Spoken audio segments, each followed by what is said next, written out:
আল্লাহ রাব্বুল আলামিনের শাহী দরবারে অসংখ্য গণিত শুকরিয়া আদায় করছি, যিনি আমাদেরকে শাওয়াল মাসের দ্বিতীয় জুমায় আল্লাহর মসজিদে হাজির হওয়ার তৌফিক দিলেন।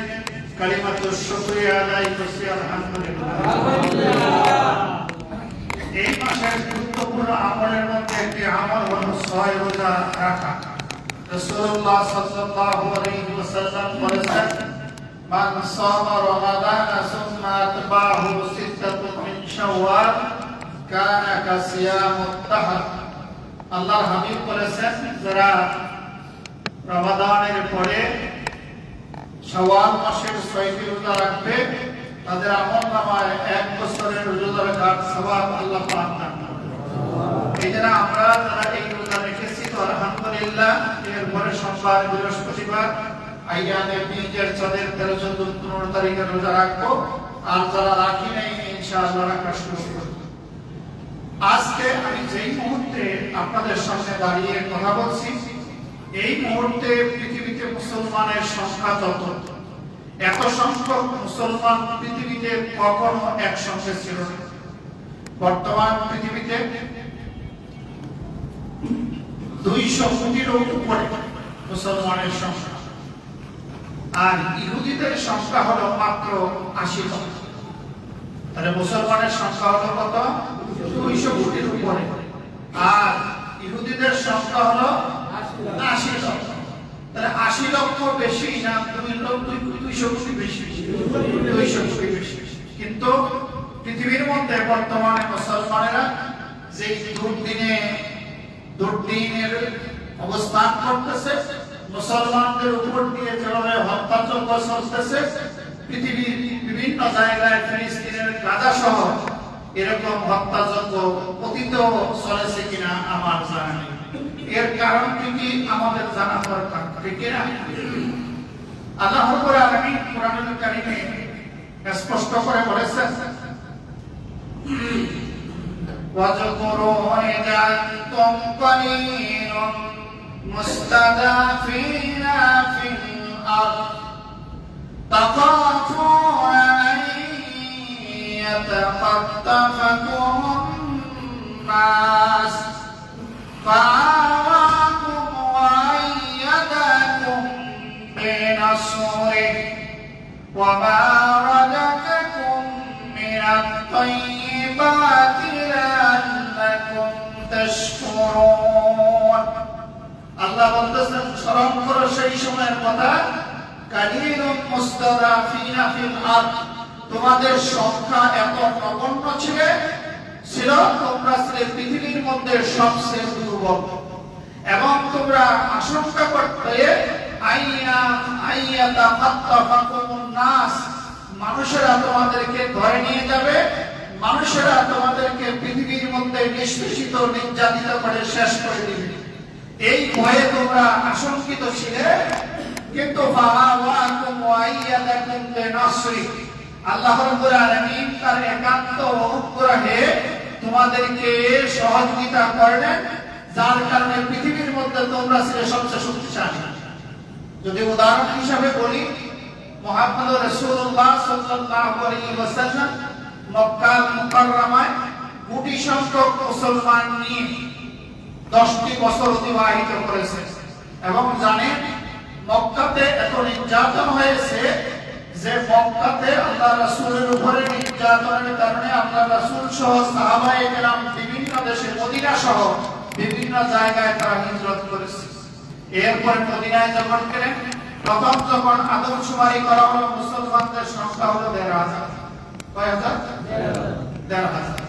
সর্বশেষ মুসলমানের আদমশুমারিতে মুসলমানের সংখ্যা ছিল 16 লক্ষ। আর বর্তমান হলো কত বলছিলাম আগে? 200 কোটি। ওই 16 লক্ষ মুসলমান যারা ছিল, তাদের কাছে তৎকালীন পৃথিবীর পরাশক্তি রোম এবং পারস্য পরাজিত হয়েছে। সুবহানাল্লাহ। বর্তমানে যেমন আমেরিকা এবং রাশিয়া পৃথিবীর পরাশক্তি, তখন রোম এবং পারস্য ছিল পৃথিবীর পরাশক্তি। এই কোটি সংখ্যক মুসলমানের কাছে রোম এবং পারস্যের মতো বিশাল বিশাল রাজ্যগুলি পরাজিত হয়েছে। মুসলমানের সংখ্যার কারণে তারা পরাজিত হয়নি, মুসলমানদের ঈমানের কারণে, ঐক্যবদ্ধ থাকার কারণে, একতাবদ্ধ থাকার কারণে, ঈমানের বলে বলিয়ান হওয়ার কারণে तमाम পৃথিবীর সমস্ত পরাশক্তি মুসলমানের কাছে পরাজিত হয়েছে। তার হিসাবে যদি বলি, ইসলামের প্রথম যুদ্ধ বদরের যুদ্ধ, কাফেরদের সংখ্যা 1000, মুসলমানদের সংখ্যা 313 জন। মুসলমানদের সংখ্যা কম না বেশি? কম। তো সেই যুদ্ধে কারা জিতল? আবার যদি বলি আহজাবের যুদ্ধ, খন্দকের যুদ্ধ, সেই যুদ্ধে কাফেরদের সংখ্যা ছিল 15,000-এরও অধিক, মুসলমানের সংখ্যা ছিল 3000। সেই যুদ্ধে কারা জয়লাভ করলো? এই ভাবে যদি একটি বলি, আপনি মুতার যুদ্ধ, মুসলমানদের সংখ্যা ছিল 3000, কাফেরদের সংখ্যা ছিল 2,20,000। এই যুদ্ধে কারা জয়লাভ করলো? সুবহানাল্লাহ। 3000 আর 2,00,000 পাবেন তো? 3000 আর 2,00,000। সর্বশেষ পৃথিবীর সমস্ত বাতিল শক্তি, ইহুদি নাসারা সহ যত বাতিল শক্তি ছিল, ইয়ারমুকের যুদ্ধে কাফেরদের সংখ্যা ছিল 2,40,000, মুসলমানদের সংখ্যা ছিল 24,000। কাফেরদের সংখ্যা কত? 40, মুসলমানদের 24। এই যুদ্ধে মাত্র 60,000 কাফের বেঁচে ছিল, আর 1,80,000 কাফের জাহান্নামে পাঠিয়ে দেওয়া হয়েছে। সুবহানাল্লাহ। এবং এরপরে মাত্র 17 হিজরিতে, 16 হিজরিতে এই ইয়ারমুকের যুদ্ধ সংঘটিত হলো। 17 হিজরিতে ফিলিস্তিনের খ্রিস্টানরা এই যুদ্ধে পারস্যকে সহযোগিতা করার কারণে ফিলিস্তিনে কোনো যুদ্ধ করতে হয়নি। খালিদ ইবনে ওয়ালিদ, সাদ বিন আবি ওয়াক্কাস রাদিয়াল্লাহু আনহু সহ জেরুজালেমকে ঘেরাও করা হলো। বিনা যুদ্ধে তারা পরাজিত হয়ে ফিলিস্তিন মুসলমানদের অধীনে হয়েছে। সুবহানাল্লাহ। আজকে সেই ফিলিস্তিনে দৈনিক মুসলমানদের রক্ত ঝরছে। পৃথিবীর মানবতার কোন দিক সেখানে নেই। পশু পালনের জন্য, পশু রক্ষার জন্য আইন আছে, পাখি রক্ষার জন্য আইন আছে, আছে কি না? আছে। তাহলে পাখির অধিকার আছে, পশুর অধিকার আছে, শুধু আজ দুনিয়াতে অধিকার নেই মুসলমানদের বেঁচে থাকা। ঠিক কিনা? মুসলমানদের জন্য কোনো আইন নেই। জাতিসংঘ করা হয়েছিল পৃথিবীর মানবাধিকার রক্ষার জন্য। ওই জাতিসংঘ হওয়ার পরে এই জাতিসংঘ নিয়ে মুসলমানদের যে ক্ষতি সাধিত হয়েছে, আগামী 1000 বছর মুসলমানরা তা পূরণ করতে পারবে না। কারণ ওই জাতিসংঘের 5টি স্থায়ী রাষ্ট্র, একটিও মুসলমান না। একটিও মুসলমান। যদি একটা করে বলে, আমেরিকা মুসলমানদের স্বার্থ সংরক্ষণ করেনি, ব্রিটেন মুসলমানদের স্বার্থ সংরক্ষণ করেনি, রাশিয়া, চেচনিয়া, বসনিয়া, হার্জেগোভিনা সহ এবং আফগানিস্তান সহ মুসলমানদের রক্তে রঞ্জিত করেছে। রাশিয়া মুসলমানদের স্বার্থ সংরক্ষণ করেনি, চীন মুসলমানদের স্বার্থ সংরক্ষণ করেনি, ফ্রান্স মুসলমানদের স্বার্থ সংরক্ষণ করেনি, জার্মানি মুসলমানদের স্বার্থ সংরক্ষণ করেনি। জাতিসংঘ করে মুসলমানদেরকে দৈনিক পৃথিবীতে নিধন করা হচ্ছে। এবং যুদ্ধক্ষেত্রেও নারী এবং শিশুদের বেঁচে থাকার অধিকার আছে, আছে কিনা বলেন? কিন্তু আজ ফিলিস্তিনে কি নারী এবং শিশুরা এই বর্বর ইসরায়েলি, এই ইহুদি সন্ত্রাসী বাহিনীর হাতে কি রক্ষা পেয়েছে না পায় নাই? পায় নাই। হাসপাতালের রোগীগুলি কি রক্ষা পেয়েছে? সাংবাদিকরা কি রক্ষা পেয়েছে? পায় নাই। সেখানে আজ খাবার নেই, সেখানে আজ খাবার নেই, চিকিৎসা নেই, পানি নেই। মুসলমানদের আওয়াজ বুনিয়াদ মাটির সঙ্গে গুলিয়ে দিচ্ছে। আর দৈনিক এর জন্য পৃথিবীর বিশ্ব মানবতার প্রবল দাবিদার আমেরিকা অস্ত্র দিয়ে, বিমান দিয়ে, বোমা দিয়ে মুসলমানদেরকে মারার সমস্ত কৌশল আয়োজন করছে। এই অবস্থায় মুসলমানদের যে ইসলামিক অর্গানাইজেশন OIC, এটাকে কি বলে? OIC। আমি কখনো এটাকে OIC বলি না, এটা OIC। ও একটা দুঃখজনক শব্দ, আই অর্থ আমি, সি অর্থ দেখিতেছি। এরা দুঃখ করিয়া বলিতেছে মুসলমানদেরকে মারিতেছে, আমরা দেখিতেছি। OIC এর অর্থ হলো এরা দুঃখ করিয়া বলিতেছে মুসলমানদেরকে মারিতেছে, আমরা দেখিতেছি। আজ পর্যন্ত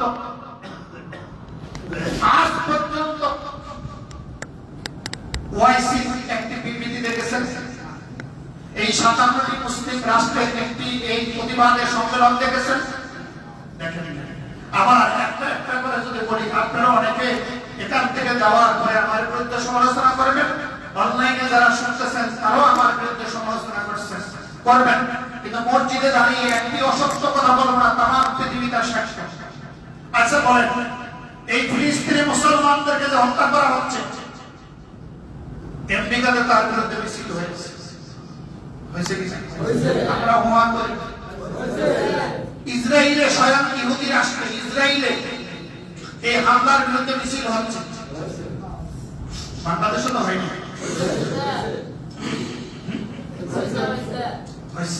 আগামীকাল তো বাংলাদেশের শাহবাগ থেকে মানিকপুর এভিনিউ পর্যন্ত বিশাল মিছিল আছে, অন্তত এই মিছিলে শরীক করে। তাহলে বাংলাদেশ সহ খুব ইসরায়েল ইহুদি রাষ্ট্রে এই হামলার বিরুদ্ধে মিছিল হয়েছে। সৌদি আরবে কি একটা মিছিল দেখেছেন? না। জোরে কয় না। বলেন দেখেছেন? না। তারপরে এই কি সৌদি আরবে দেখেন নাই? জর্ডান তার পাশের রাষ্ট্র, জর্ডানে দেখেছেন? না। কাতারে দেখেছেন? না। কুয়েতে দেখেছেন? না। ইরাকে দেখেছেন? না। আমি চ্যালেঞ্জ করে বলতে পারি, দায়িত্ব নিয়ে আমি বলছি, একটি মিছিল তো দূরের কথা, সৌদি আরবের জনগণ, কুয়েতের জনগণ, ওমানের জনগণ, বাহরাইনের জনগণ সহ, মধ্যপ্রাচ্য মিশরের জনগণ সহ যত মুসলিম দেশ আছে, ওই মুসলিম দেশের কোন ব্যক্তির ফেসবুকেও তার প্রতিবাদ দেখাতে পারবেন না। এটা কি আপনারা লক্ষ্য করেছেন? কেন? যদি সৌদি আরবে ইসরায়েলের বিরুদ্ধে মিছিল করেন, তাহলে তাকে আয়না করে পাঠিয়ে দিবে। এটা জানেন কিনা? যদি কেউ সৌদি আরবে ইসরায়েলের বিরুদ্ধে ফিলিস্তিনের পক্ষে মিছিল করে, সৌদি আরব বলেন, জর্ডান বলেন, মিশর বলেন, তারপরে কি কাতার বলেন, কুয়েত বলেন, যদি ইসরায়েলের বিরুদ্ধে ফিলিস্তিনের পক্ষে কেউ মিছিল তো দূরের কথা, ফেসবুকে স্ট্যাটাস দেয়, তাকে গুম করে ফেলা হবে। আজকের মুসলমানদের অবস্থা হলো এই অবস্থা। আগে ছিল 16 লক্ষ মুসলমানের তামাম পৃথিবী কাঁপত, আজকে 200 কোটি মুসলমানদের নেতারা ইহুদি খ্রিস্টানদের দালাল হয়েছে। কোন মুসলমানকে তাদের রাষ্ট্রে মুখ করে কথা বলতে দেওয়া হচ্ছে না, এরা একেবারে ইহুদি দালাল হয়েছে। আজ দৈনিক পাখির মতো মুসলমানদেরকে মারতেছে। এখন আপনারা বলেন, এরা কেন প্রতিবাদ করে না? এদের কেন প্রতিবাদ করার সাহস নেই? এদের কেন ফেসবুকে স্ট্যাটাস দেওয়ার সাহস নেই? এদের কেন মিছিল করার সাহস নেই? কারণ হলো আপনাদেরকে একটু পিছনে ইতিহাসে ফিরে যান, এরা কোন মুসলমানদের প্রতিনিধি না। যত বড় জুব্বা দেখেন, আর যত বড় আলখাল্লা দেখেন, যত বড় রুমাল দেখেন, এরা হলো ব্রিটেন কর্তৃক নিযুক্ত ব্রিটেনের প্রতিনিধি। ইতিহাস কেউ বানিয়ে বলার সুযোগ নেই। আমার এই আলোচনাটি তামাম পৃথিবীতে ছড়িয়ে যাচ্ছে। যদি আমি একটি অসত্য মিথ্যা কথা বলি, তাহলে অবশ্যই এর প্রতিবাদ করবে অথবা আমার বিরুদ্ধে মামলা দেবে। এই উপমহাদেশের দিকে আপনারা তাকান। 1757 সনে এই ব্রিটেনেরা, ইংরেজরা নবাব সিরাজউদ্দৌলাকে মির্জাফরের কারণে পরাজিত করে শাসনভার গ্রহণ করে মুসলিম জাতিসত্তাকে মাটির সঙ্গে মিশিয়ে দেওয়ার সমস্ত আয়োজন তারা করেছে। এবং মীর জাফর, মীর কাসেম, মীর মদন, রায়দুল্লাদের মতো মির্জাফরদের কারণে, মির্জাফরের কারণে এদেশের মুসলমানদের স্বাধীনতার সূর্য অস্তমিত হয়ে 200 বছর গোলামীর জিঞ্জিরে মুসলমানেরা বন্দী ছিল। ঠিক কিনা? কিন্তু এদেশ থেকে ব্রিটিশরা বিতাড়িত হলো। এদেশের উলামায়ে কেরাম তাদেরকে আপনারা খারাপ বলেন আর ভালো বলেন, তারা বক্তব্য চালু রেখেছে। এদেশের বক্তব্যগুলি বন্ধ হয়নি। মুরব্বী যারা আছেন, আপনারা ছোটবেলায় ঘুম থেকে উঠে আমরা বক্তব্য করতে গেছি, কথা কথা কেন জান নাই? কথা কথা কেন? কথা কথা কেন? ঘুম থেকে উঠে এই লুঙ্গির মধ্যে বলেন, সামার মধ্যে বলেন, রুমালের মধ্যে বলেন, তুলে নিয়ে চলে গেছি, মনে আছে কিনা? বক্তব্য করেছি। সেখানে আমাদেরকে আদব কায়দা শিক্ষা দেওয়া হয়েছে, কোরআন শিক্ষা দেওয়া হয়েছে, দিনদারি শিক্ষা দেওয়া হয়েছে। মিলাদের পক্ষে আর বিপক্ষে বলছি না, মিলাদের আয়োজন করে ব্রিটিশ বিরোধী আন্দোলনের মিটিং করা হলো, কিভাবে ব্রিটিশকে এই জমিন থেকে উদ্ধার করা যায়। 1200 বছর চেষ্টা করেও এই উপমহাদেশ থেকে ইসলামের নাম নিশানা তারা মুছতে পারেনি, বরং ব্রিটিশদেরকে এই জমিন থেকে মুসলমানরা রক্ত দিয়ে এই জমিন থেকে তাদেরকে উদ্ধার করেছে। ব্রিটিশ থাকতে পারেনি, উলামায়ে কেরাম এই কাজ করেছে। ইতিহাস পড়ে দেখেন, জুমার দিন সময় কম। 1757 সাল থেকে 1857 সাল পর্যন্ত এদেশের মুদ্রার মধ্যে লা ইলাহা ইল্লাল্লাহ মুহাম্মাদুর রাসূলুল্লাহ কালিমাটা ছিল। 1857 সালে সিপাহী বিপ্লবের আগে এই মুদ্রা থেকে মুসলমানদের তাওহীদের কালিমাটা ইংরেজরা মুছে দিতে পারেনি। আল্লাহু আকবার। এইভাবে মুসলমানরা জীবন দিয়েছে ইমান থেকে। ঠিক ওই ব্রিটিশ 1754 সালে, 1744 সালে এরা তুরস্কের অটোমান সাম্রাজ্যের মুসলিম খেলাফতকে উৎখাত করার জন্য বর্তমানে এই সৌদ বংশের যারা রাজত্ব সৌদি আরব পরিচালনা করেন, তাদের পূর্বপুরুষ এই মোহাম্মদ বিন সৌদ এবং তার বিআই আব্দুল ওয়াহাব গজনীকে ব্রিটিশ অস্ত্র, অর্থ, এরপরে সৈন্য দিয়ে সহযোগিতা করেছে। আর মুসলিম খেলাফতের জন্য যত ষড়যন্ত্র, হত্যাকাণ্ড দরকার সব করেছেন। সাহাবায়ে কেরামদের কবর, রাসূলুল্লাহ রওজার গম্বুজ 1803 সালে ভাঙ্গা থেকে শুরু করে যত লক্ষ লক্ষ মুসলমান এই সৌদ বংশের এবং আব্দুল ওয়াহাব গজনীর মাধ্যমে তারা করেছে। পরে করে এরা আব্দুল আজিজ, বর্তমান সৌদির এই রাজবংশের প্রতিষ্ঠাতা, তিনি 5000 পাউন্ডের বেতনভুক্ত কর্মচারী ছিল ব্রিটিশের, এবং ব্রিটিশ তাকে প্রধান সেনাপতি দিয়েছিলেন। তার নাম ছিল ক্যাপ্টেন উইলিয়াম হেনরি।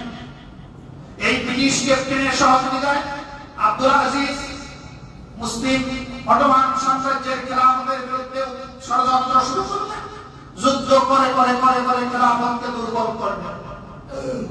এরপরে মক্কা, মদিনা, তাবুক এই অঞ্চলে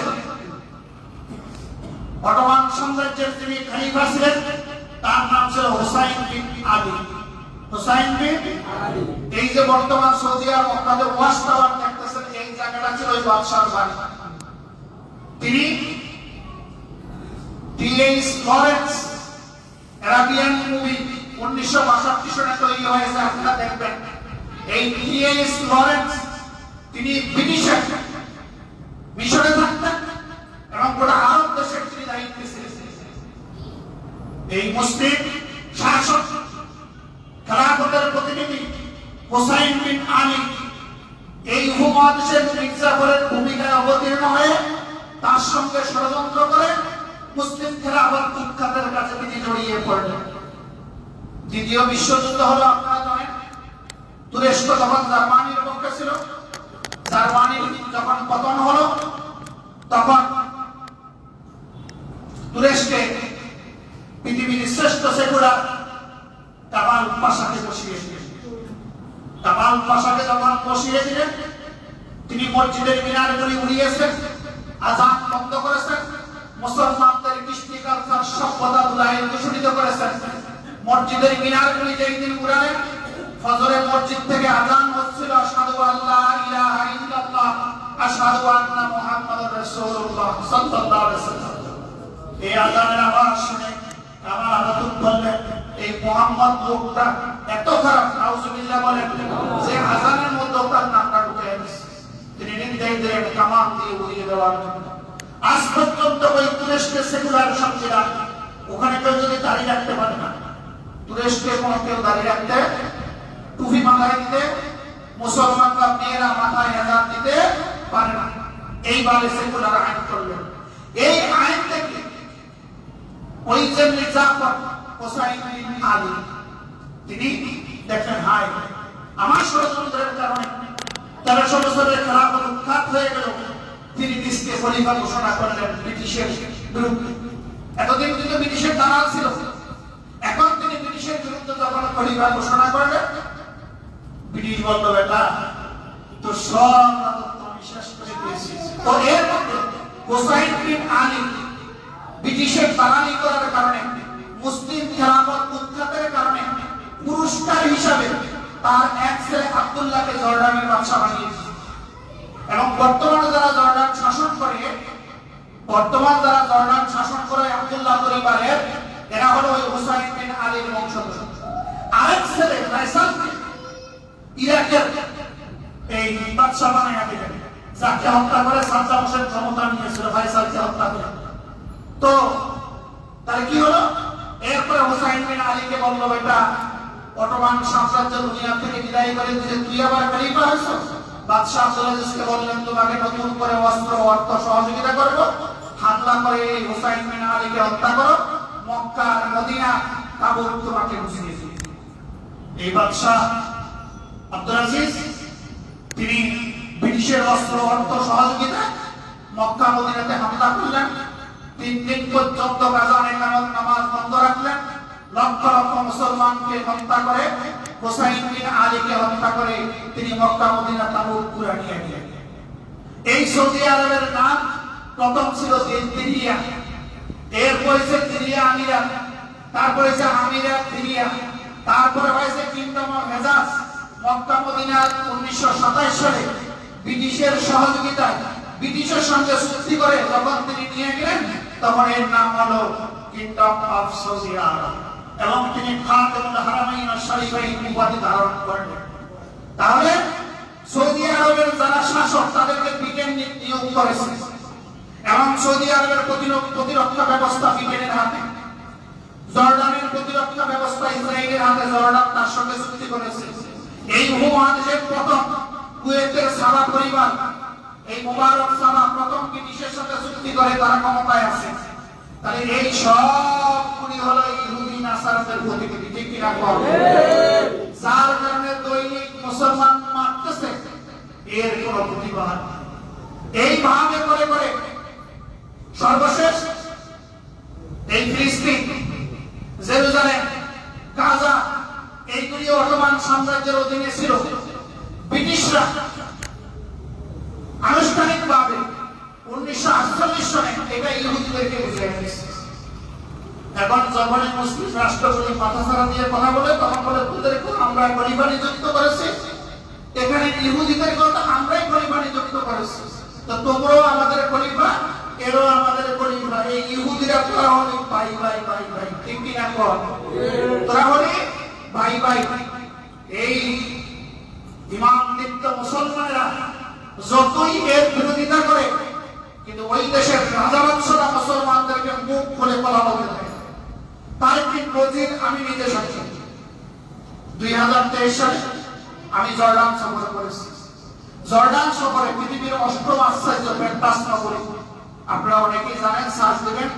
এই পেট্রাস নগরী কুরআনুল কারীমে বলছে, আগেকার এই শক্তিশালী বাদশারা বিশাল বিশাল পাহাড় কেটে কেটে তারা বাড়ি বানিয়ে থাকত, এবং তাদের বাড়ির এক একটা দরজার যে পিলার কমপক্ষে 200 ফিট করে উঁচু। ওই মানুষগুলি কত বড় ছিল এবার ভাবে, মানুষগুলি কত, এবং পাহাড়ের নিচে 2 তলা বিল্ডিং, পাহাড় কেটে কেটে করেছে। এবং আজকে আমরা মনে করি আধুনিক প্রযুক্তি, না, আজ থেকে 10,000-12,000 বছর পূর্বে আধুনিক প্রযুক্তি ছিল। রোমের যে রাজধানী ছিল জর্ডানে আম্মানে, সেখানে আমি সফর করেছি। তাদের নাট্যশালা, নৃত্যশালা, চতুর্দিকে পাহাড় দিয়ে বেষ্টনী করা, মাইক ছাড়া কথা বললে দূরে এবং কাছে 100 মান মনে হয়। পেট্রাস নগরীতে এখনো তাদের যে নৃত্যশালা, নাট্যশালাগুলি, দাঁড়িয়ে আপনি এখানে কথা বললে 5,000 শুনছেন, দূরে তার শুনছেন। এই প্রযুক্তিতে তারা এগুলি করেছে। বহুবার ভূমিকম্পে এগুলি অনেকটা বিধ্বস্ত হয়েছে।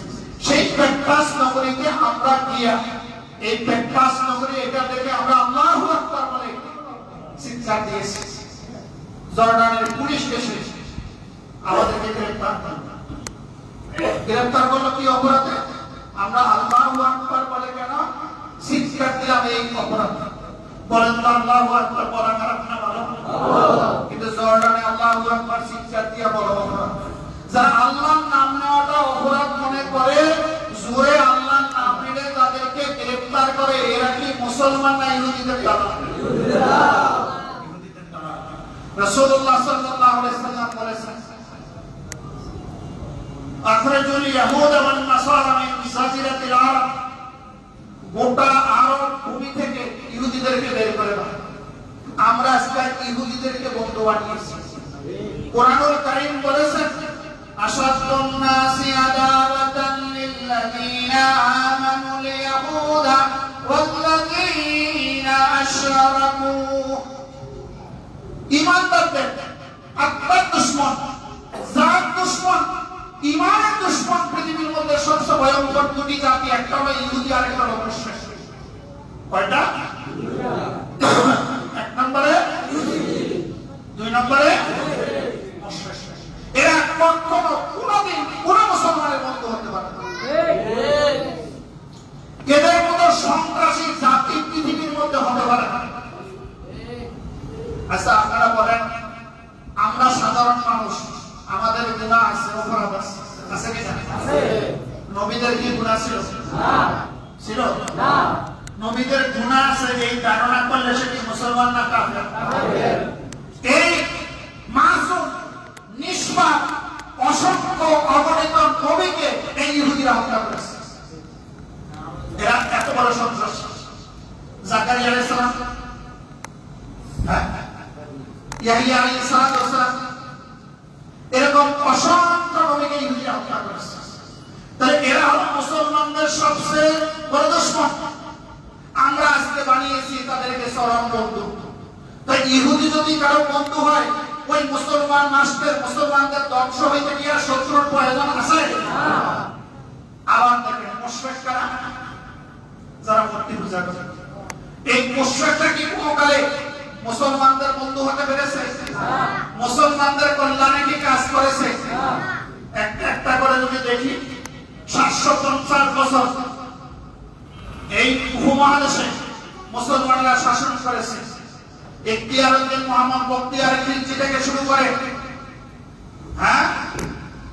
নবাব সিরাজউদ্দৌলা পর্যন্ত মুসলমানরা এই উপমহাদেশ শাসন করেছে। কোন বিজাতির প্রতি কোন জুলুম মুসলমানরা কোনদিন করেনি। যদি করত, তাহলে একটা মুশরিক, একটা হিন্দু এই উপমহাদেশে বেঁচে থাকতে পারত না। এই উপমহাদেশের 33% জমি মুসলমানরা ওয়াকফ করে দিয়েছিল। একদিকে যেমন ফিলিস্তিনি মুসলমানদেরকে দৈনিক হত্যা করা হচ্ছে বিনা বিচারে, তাদের জন্য যেমন কোনো মানবাধিকার নেই, এর মধ্যেই ভারতে ওয়াকফ আইন বাতিল করেছে। যার কিনা এই মাসে আপনারা জানেন, আপনারা যে না জানেন, আপনারা লেবেন মুসলমান। মুসলমানদের খবর যদি না রাখেন, তাহলে আপনি আসলে মুসলমান। এই গরু খাইবেন আর জুমার দিন মসজিদে আইবেন, এটাই শুধু মুসলমানিত্ব নয়। মুসলমানিত্ব হল তামাম পৃথিবীর মুসলমানরা কোথায় কি অবস্থায় আছে সার্বক্ষণিক খবর রাখা, ঠিক কিনা? তাই ওয়াকফ আইন বাতিল করেছে, এটা আপনারা জানেন না? আমরা চুপ করে বসে আছি। ওয়াকফ আইনটা কি? মুসলমানদের মসজিদ এতদিন তো তারা জোর করে পিটিয়ে পিটিয়ে ভেঙেছে আর দখল করেছে। এখন তারা রাষ্ট্রীয়ভাবে এই মুসলমানদের মসজিদ, মুসলমানদের মাদ্রাসা, মুসলমানদের খানকা, মুসলমানদের ওয়াকফকৃত জমি এখন তারা রাষ্ট্রীয়ভাবে দখল করে। যেখানে ইচ্ছা সেখানেই তারা দখল করে নিতে পারবে।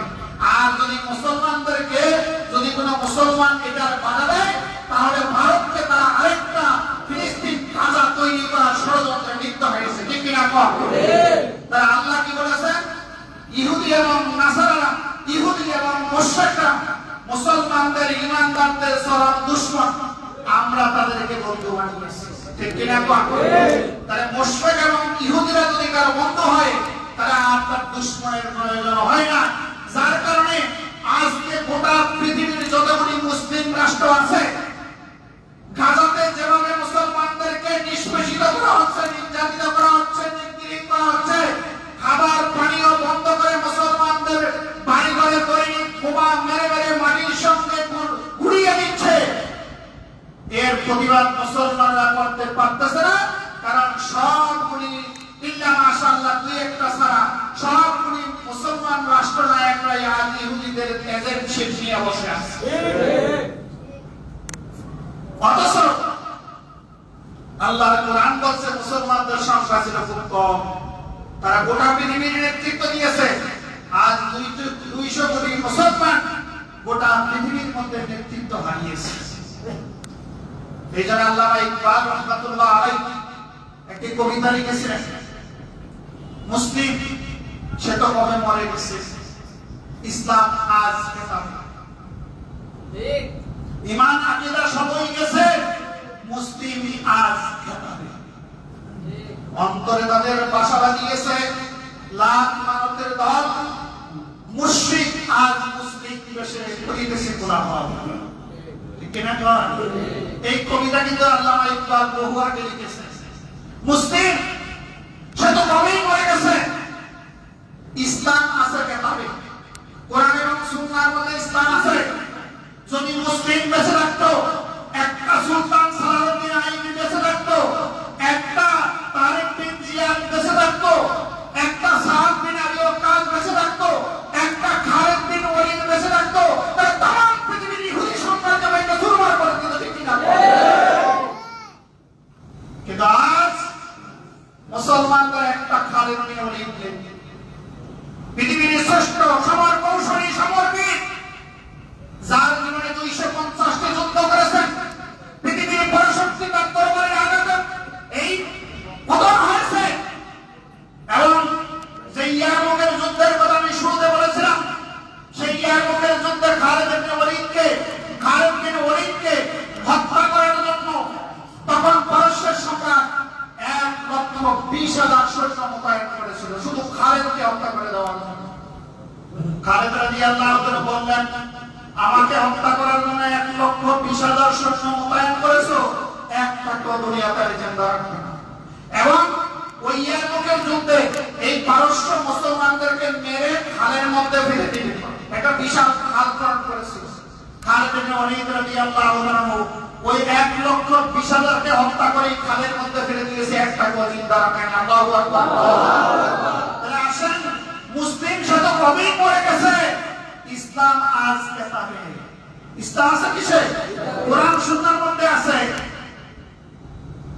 আর ঈমান আকীদা সবই গেছে, মুসলিম আজ কেতাবে। আমরা খেতাব প্রাপ্ত মুসলিম হয়েছি, কিন্তু আসলে খালিদ বিন ওয়ালিদের মতো মুসলমান আমরা হতে পারি না, ঠিক কিনা কর?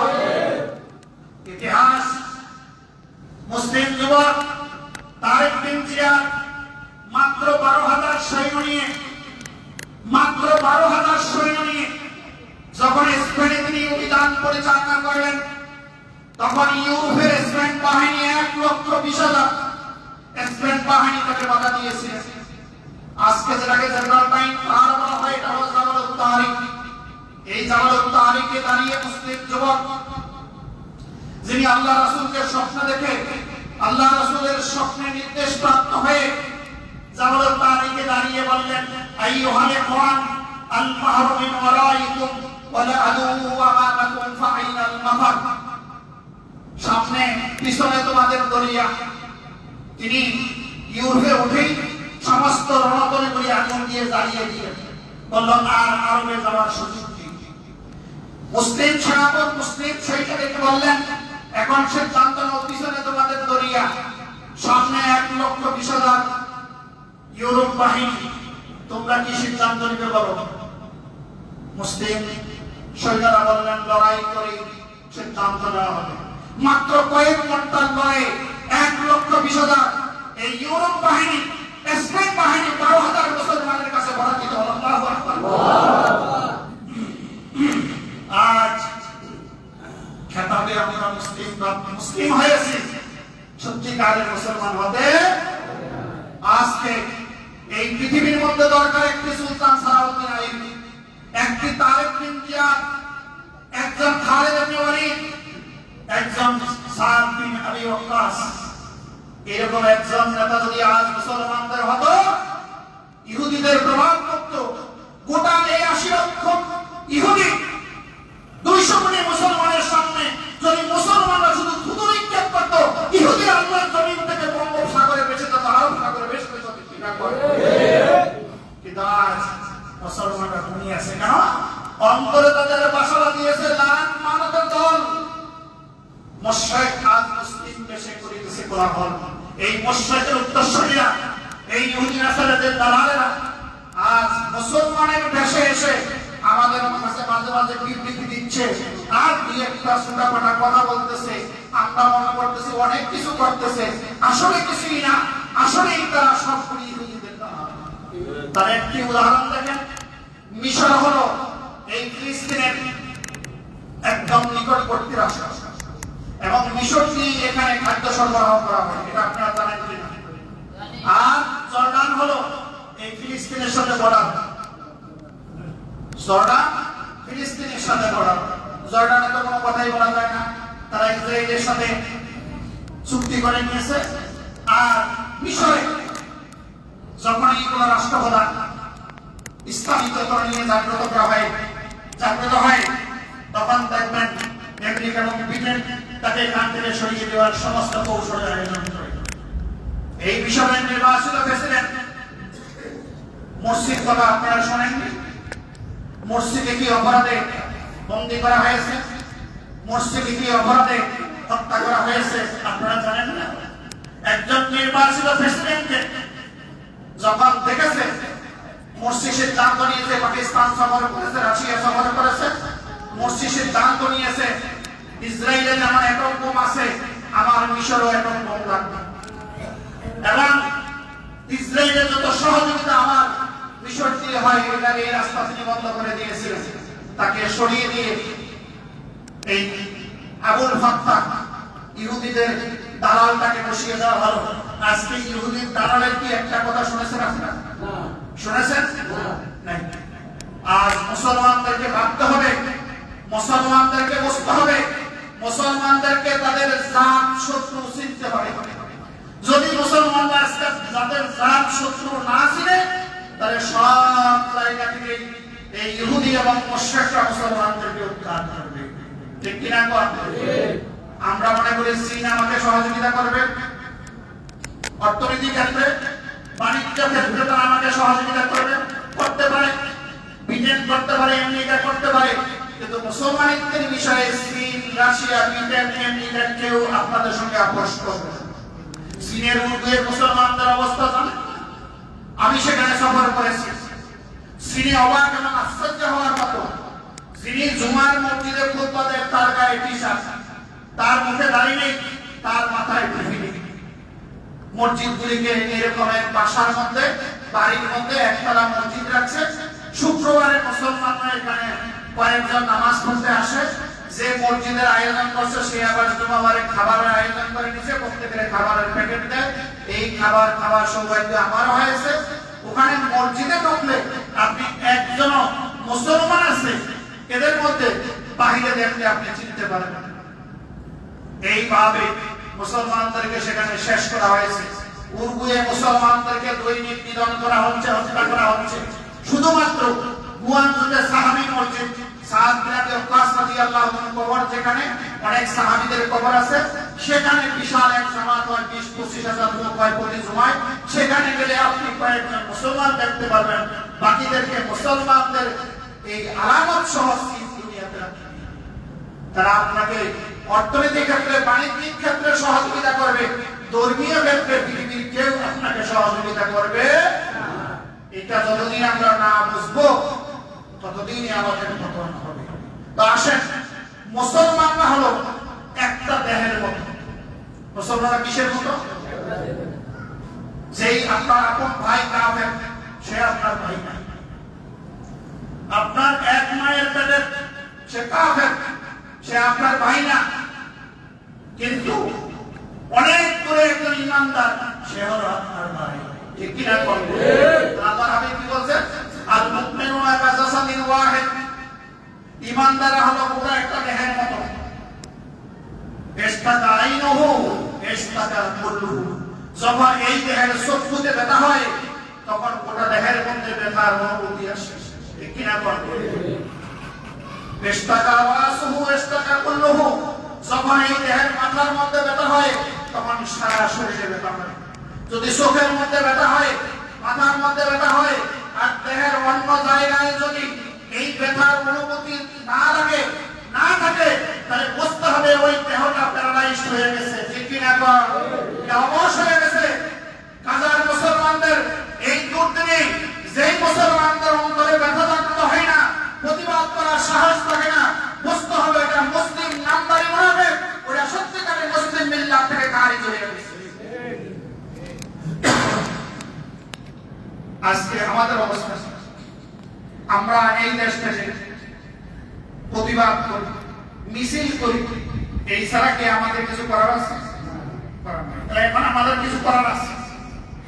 গাজায় যে সমস্ত মুসলমান ভাইয়েরা আজ নির্যাতিত, নিগৃহীত, বঞ্চিত, ঘরবাড়ি ছাড়া, খাবার নেই, পানীয় নেই, টাকা পয়সা দিয়ে তাদেরকে শারীরিক সহযোগিতা করা আমাদের ঈমানি দায়িত্ব।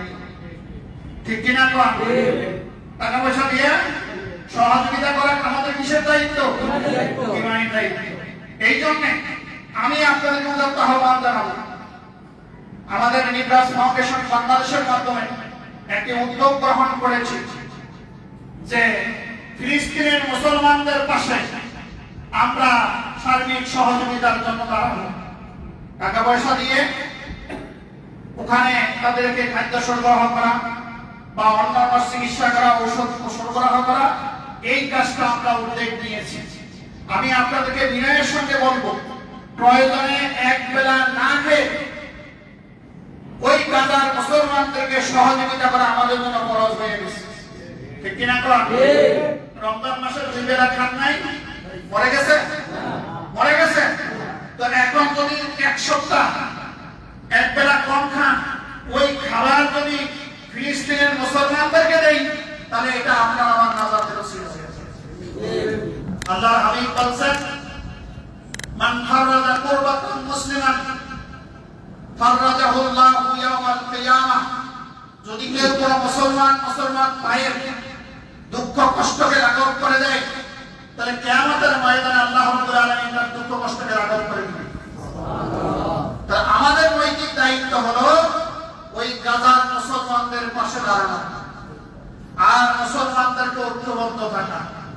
আমরা খন্ড বিখণ্ড হয়ে গেছি, কেউ ওয়াহাবি হয়ে গেছে, কি কেউ সুন্নি হয়ে গেছে, কেউ সালাফি হয়ে গেছে, কেউ হানাফি হয়ে গেছে, কেউ আহলে হাদিস হয়ে গেছে, কেউ শাফি হয়েছে। খন্ড খন্ড বানায়া মুসলমানদেরকে টুকরা টুকরা করে ওই জায়গায় ইহুদি খ্রিস্টানদেরকে আমরা জায়গা করে দিচ্ছি। ঠিক কিনা? আর আমরা মনে করি যে ও হানাফি, ও সালাফি, ও আহলে হাদিস, ও হানাফি, ওরে যদি মারে আমার, আসলে ওরে মারার পরে আপনাকে ওরা রাখবে না। কে মুসলমান কে মুসলমান না এটা দাবি করার বিষয় না। কে মুসলমান না এটা আপনার চাইতে শয়তান বেশি ভালো জানে। আপনি বলেন শয়তান কে? আপনি জানেন শয়তান যে মুসলমানের বিরুদ্ধে ষড়যন্ত্র করে, মুসলমানের বিরুদ্ধে প্রতিবাদ করে, মনে রাখবেন ওটাই হলো সত্যিকারের ইমানদার। কারণ ইমানদার হলো শয়তানের দুশমন। ইমানদার কি? দুশমন। এটা শয়তান ভালো জানে, ওটা আমেরিকা ভালো জানে, ওটা ইসরায়েল আপনার চেয়ে ভালো জানে কারা এদের শত্রু। আর যাদেরকে আমেরিকা এবং ইসরায়েল এই মুশরিকরা ভারতের দুশমন মনে করে না, তারা মুসলমান নামদারি হতে পারে, কিন্তু আসলে তারা মুসলমান না, তারা তাদের বন্ধু। ঠিক কিনা? এই যারা আপনারা কি এই ইহুদি আর মুশরিকদের বন্ধু হতে চান না মুসলমানদের বন্ধু হতে চান? তাহলে মুসলমানের বন্ধু হতে হলে যখন মুসলমানরা বিপদে পড়বে তখন আপনাদের সর্বাত্মক সহযোগিতা মুসলমানদেরকে করতে হবে। এই জন্য আমি আপনাদেরকে বিনয়ের সঙ্গে, আমি কখনো ব্যক্তিগতভাবে নামাজ পড়িয়ে কোনোদিন কোন জায়গা থেকে কোনো সুবিধা ভোগ করিনি। 1 টাকার অর্থনীতি সুবিধা আমি আমার জীবনে ভোগ করিনি, এবং আমার ব্যক্তিগত কারণে আমি আপনাদের কাছে কোনো টাকা পয়সা চাইছি। কিন্তু আজকে ফিলিস্তিনের মুসলমানদের জন্য টাকা পয়সা চেয়েছি, আপনাকে দিতে রাজি না রাজি না? যদি 1 টাকা হয় 1 টাকাই দিবেন, 10 টাকা হয় 10 টাকা দেবেন। আমি সহজ একটা হিসাব করি, দুনিয়ার 200 কোটি মুসলমান 1 টাকা করে দিলে 200 কোটি টাকা হয়। সহজ হিসাব, 10 টাকা করে দিলে 1000 কোটি টাকা হয়, ঠিক না? করে 20 টাকা করে দিলে 2000 কোটি টাকা হয়। তাহলে আজকে আমার গাজায় ফিলিস্তিনের যে মুসলমান ভাইরা অসহায় আছে, তাদের সার্বিক সহযোগিতার কাজে লাগবে ইনশাআল্লাহ। তাহলে এখন টাকা কার কাছে দিবেন বলেন? আমি তো ব্যক্তিগত নিব না, আমাদের ইমাম সাহেব মুয়াজ্জিন সাহেব আছে, আপনারা যারা পারেন ইমাম সাহেব এবং মুয়াজ্জিন সাহেবের কাছে এই ফিলিস্তিনের সহযোগিতার জন্য টাকা দিবেন ইনশাআল্লাহ। আল্লাহ আমাদেরকে কবুল করুন, ফিলিস্তিনের মুসলমানদের পাশে দাঁড়ানোর তৌফিক দান করুন, এবং আমাদের এই সহযোগিতাকে আমাদের ময়দানে আমাদের জন্য নাজাতের ওসিলা বানিয়ে দিন। যারা জমা করেননি তারা সুন্নাত পড়েননি পড়েন।